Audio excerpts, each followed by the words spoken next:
Kinky Nights with Chico Martin. Hola chika! Mga amigo, amiga, kumusta sa kalabasa? How are you today? Tonight, today? Ang pakaingay mo naman. Ang sarap mong bigyan ng matindi. Taray naman nito, bumabati lang naman. Kumusta ka ba, Kapitan? At welcome naman pala no sa panibagong kalat story natin ngayon dito sa ating segment na pinamagatang. Ikaw magsabi, Kapitan. Ang segment ay Kinky Nights. Oh, yes. Ooh, lala. It's so perfect. Yun nga, no? Ito na naman tayo. Panibagong makalat na istorya na naman. Sa tingin mo, Kapitan, tungkol anong klaseng kalat naman ito? Sa palagay ko hindi ako mapalagay. Okay. Ano naman sa ano mo? Ano naman sa tingin Sa mo? tingin ko hindi ako mapatingin dahil mahirap hulaan. Ang alam ko lang ay ako ang tagapagtanggol ng bayan. Ako si Kapitan. Kapitan Tutan, baby. At your service, extra service. Ayan, mukhang ready ka na. Kaya tatagalin pa ba natin to? Siyempre dapat hindi na, no? Tirahin na yan, baka tirahin pa ng iba. Alright, let's get it on. Isang mapagpalang araw o gabi sa iyo, Chico Martin at Kapitan. Ganon din naman sa'yo, it is the same for you. Wow, umi-English pa. Finally, nagkaroon na ako ng lakas ng loob na sumulat dito. Holiday kasi kahapon kaya walang work, so eto, nagka-time ako. Tawagin mo na lang akong Mia. Hello, Mia. Mama Mia, baby. Daming sinabi. Basahin mo na. Chef ako sa isang restaurant dito sa Makati, Quiz. Bata pa lang ako, talagang passion ko na ang pagluluto. Kahit di ako marunong, sige lang ako ng sige. Hanggang sa pinasok na nga ako ng mga magulang ko sa culinary school. Ewan ko, hindi naman ako mahilig kumain pero iba sa pakiramdam pag na-appreciate ng ibang tao yung luto mo. Sobrang saya ko na nun. Actually, more than pa nga minsan yung nararamdaman ko. Sobrang saya. Nakakalibog na. Oy, nalilibugan. Gusto ko yung ganyan. Sabi ko na nga ba, magre-react ka na naman dito, Kapitan. Abay, talaga nga namang malilibugan. Parang ngayon pa lang ako'y tinitig. Bastos mo na naman, Kapitan. Ano ba naman? Sige, tuloy mo na lang. Shit, yes.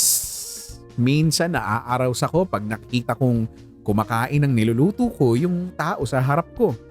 Siyempre, hindi naman sa lahat ng tao nalilibugan ako. Specifically, nalilibugan ako pag ang kumakain ng hinanda kong pagkain ay oversized, bearded daddy. Yes, I have a thing sa mga oversized or chubby guys. Nako, mukhang hindi yata ako papasok dyan, no? Pero yung bearded, ibig mong sabihin mabalbas. Abay, pasok na pasok tayo dyan. Kung gusto mo ipasok ko pa sa pek. Bastos mo. Ang dami ko ngang group na sinalihan, mga chubby chasers, ganyan. Ewan ba? Sobrang attracted talaga ako sa kanila. Para ang sarap-sarap kasi nilang kumain. Hehe, literally and you know what I mean. Bawat kagat nila ng food, damang-dama ko. Yung parang nalalasahan mo rin kahit nanonood ka lang. Actually, dalawang ex ko yung ganun ang type. At tuwing pinagluluto ko sila, umuupo lang ako sa harapan nila at pinapanood ko lang silang kumain. Pareho kami nag-e-enjoy. Siya sa niluto ko at ako naman sa kanya. At after niya maubos yon, alam nyo na kung ano ang kasunod. Ay, alam ko yan kung ano ang kasunod. Pag natapos niyang kainin ang iyong niluto, kakainin naman niya ang iyong Oy! Kapitan mo. Hindi kita kinakain. Sige na. Ako'y na Dadala lang naman ha. Ituloy.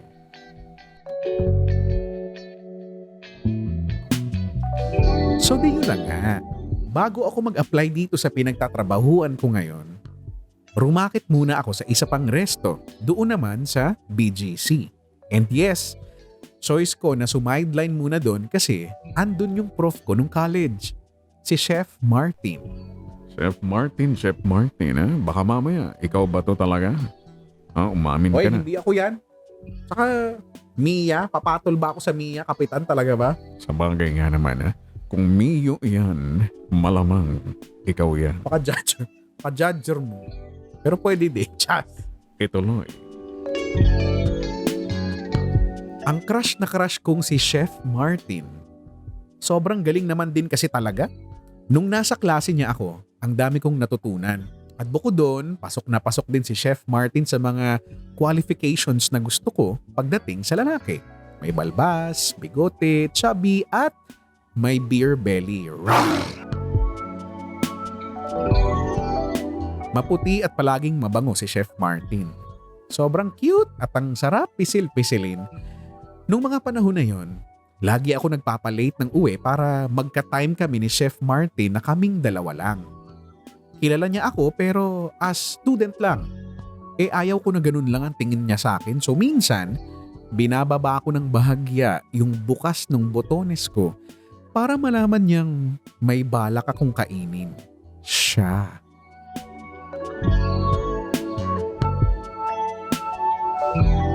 Aba, kakainin talaga siya. Di ba pwedeng ako na lang kainin Mabubusog ka dito dahil 8 ang half. Ano, 8? Bastos mo. Ito na, makinig ka na lang. Sige na nga. One time, kami lang ni Chef ang naiwan sa kitchen. Gumagawa siya noon ng cake. Ako naman, naglilinis lang ako ng area ko. Then, nagkikwentuhan na kami that time. Napansin ko parang matagal pa si Chef matapos sa ginagawa niya. So, gumawa din muna ako ng dessert para ialok sa kanya. Sabi ko, dadamayan ko siya tonight. Natuwa naman siya kaya sabi niya sige daw. So, ayun, ginawan ko siya ng creme brulee. Natuwa siya at tinigil niya muna ang ginagawa niya. Then, lumipat kami sa isang mahabang mesa at dun ko siya pinanood habang kumakain. Sarap na sarap si Chef at ako rin. Kada lasap niya, naiisip ko na sana ako rin kayang lasapin. Nung patapos na siya, di ko na napigilan ang sarili ko at sinabing, Chef, ako ba ayaw mong tikman? Gulat si Chef Pero yung gulat na mukha niya, unti-unting nagbago at naging game face on. Shit, sabi na bet din ako nito ni Chef. So ayun, naghalikan na kami. Lasap na lasap ko yung creme brulee sa bibig niya. Shit, sarap. Ito na ang bakbakan. Sige na, push, go. Pinisil-pisil niya ang puwet ko habang naglalaplapan kami. At ako naman, niyayakap ko ng mahigpit ang malaki niyang tiyan. Sarap talaga ng mataba. Dumating sa point na nilalamas namin ang suso ng isa't isa. Oy, palamas. Ako din. Loko, nakarinig ka lang ng nilamas sa suso. Kaya nga, gusto ko rin. Ako kasi, giver talaga ako. So nung hinubad ko ang damit niya, dinilaan ko agad ang mabuhok niyang dibdib. Tapos, sinipsip ko na parang teether yung suso niya. Sarap. Creme brulee to creme brulee real quick. Ano yun ha? Hindi ko masyadong nakayanan yun. Creme brulee to creme... Ano ba? Ano yun? Ulitin ko na naman. Natuwa lang talaga ako. Parang eto si... sino nga to? Si Mia. Ipakilala mo nga ako dyan. Ay, hindi ka niyan magugustuhan. Grabe ka naman. Sobra kang judger ha? Ituloy ang kwento.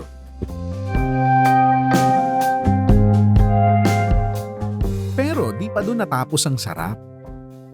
Hiniga ako ni Chef Martin sa table at saka unti-unting hinubaran. Para akong handa sa mesa na unti-unting binubuksan. Sabi niya, ang naughty ko raw. Dapat lang daw to sa akin at sa wakas, nasabi ko rin ang matagal ko nang gustong isigaw. Yes, Daddy! Kumuha si chef ng whipped cream at saka nilagyan ang noo ko, dulo ng ilong, pagkabilang nipples at sa mamula-mula kong rosas. Shit, ang sarap-sarap ng ginagawa niya sa akin. Kilig na kilig at libog na libog ako at the same time. Dinilaan niya ang whipped cream na nasa noo ko, pababa sa ilong, at saka naglaplapan ulit kami. Ang sarap, sobra. Nung bumaba pa siya sa dalawang bundok ko, naku, halos tumirik na ang mata ko. Shit talaga, ang dulas ng kamay niya. Sanay na sanay magmasa ng monay. Dinila-dilaan niya ako hanggang sa dumating na siya sa aking paraiso. Talagang kinanta mo ba sa bagay? Mapapakanta ka naman talaga pagka ganyan. Ako din gusto kong kumanta. Gusto kong kumanta ng isang kundiman sa malaking sa matambok na Kapitan? Ano ba? Tutuloy ba natin to o ano? Sige na nga, ituloy. Ang sarap. Nakikiliti ako ng makapal niyang balbas. Pero ang sarap talaga. Nung sinubsob na niya ang mukha niya sa pagitan ng dalawa kong hita, wala na. Finish na. Ang nasabi ko na lang, nagtagumpay ang matagal ko nang binabalak. Hay, sa wakas, natikman din ako ni Chef. Pero alam niyo bang wala akong pinagsisihan sa mga nangyaring yon? Kasi hanggang ngayon, kami pa rin ni Chef Martin. Oha, haha, winner talaga. Mas marami na kaming natry ngayon. Hindi na lang sa kusina, basta. Next time ko na lang ulit ikikwento, ang haba na Hanggang dito na lang ang sulat ko, Kuya Chico. Maraming salamat sa pagbasa nito. Pinapak sa kusina, Mia. Oh, hello there, Mia. Alam mo, isa kang mapusok. Na dalaga talaga namang bumibirada. Kahit anumang kalagayan. Gusto kong makatry nung masupsup yung... Kapitan, please naman tagapagtanggol ka, di ba? Akala ko... Oo nga pala, sorry Minsan ay nakakalimot lang Pero sige na nga, ganito na lang dahil ikaw ay isang masasabing bataan ni Tutan ay gagawin kitang cast sa aking gagawing pelikula. Ang pamagat ay bubudburan ko ng niyog ang mainit mong pichi-pichi. Oh yes. Ooh lala. Mukhang masarap yung pichi-pichi pero parang mas gusto ko yung keso kaysa sa niyog. Wala akong pakialam. Grabe ka naman. Sige na nga, paalam ka na. Maraming salamat sa mga nakipagkwentuhan dito sa Kinky Nights. Ako ulit si Kapitan Tutan at your service, extra service. Bye-bye. Paalam, Kapitan. At kayo dyan guys, kung meron kayong gustong i-share na makalat na kwento, pwedeng-pwede yan dito sa MOR Entertainment, MORE-Manila Facebook page, or sa akin, Kuya Chico, capital K, capital din yung unang letter C. Doon nyo, lagay nyo lang sa taas, Kinky Nights, tapos kwento nyo. Okay? So hanggang sa susunod na kwento ng kakalatan dito sa Kinky Nights with Chico.